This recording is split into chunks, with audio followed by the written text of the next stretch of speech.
Every season, Chris Harrison promises the most shocking Bachelor or Bachelorette finale ever. And it seems like this time he may actually have been speaking the truth.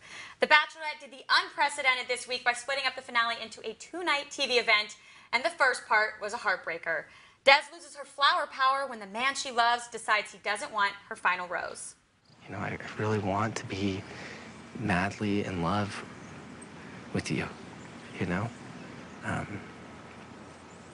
This is even harder because you're like excited for.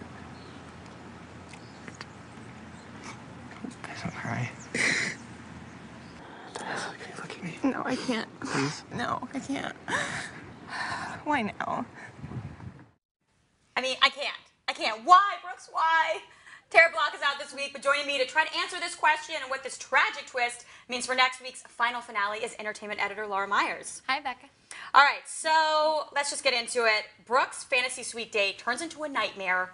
He doesn't love Des the way she loves him. Were you shocked? I was. You know, sometimes this show feels really produced. You can tell it's really edited, but this breakup felt so real. I felt like I was dumped. I know, it was so visceral. I mean, I felt like they had this agonizing conversation that we were privy to for a large part of last evening. And, you know, Des says she was blindsided. In her blog, she was like, I knew that Brooks wasn't as forthcoming as the other guys, but she really thought he was in it to win it. So she had no idea this was coming. Chris Harrison in his blog said, you know, he saw the red flags, and he honestly felt like Brooks wasn't trying to actively mislead Des. But there's still a lot of Bachelor Nation out there that was very upset with him, you know, over this breakup.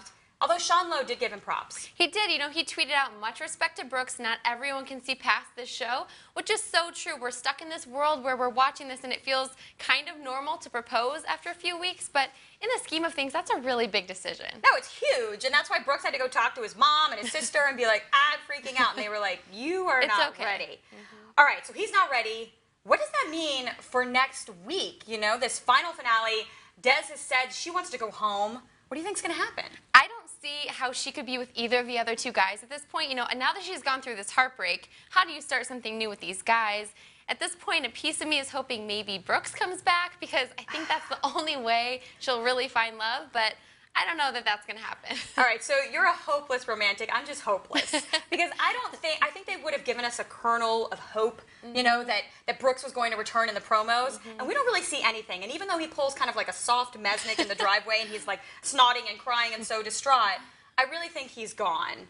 Although he might return for the after the rose, that live, you know, discussion after the 2-hour finale.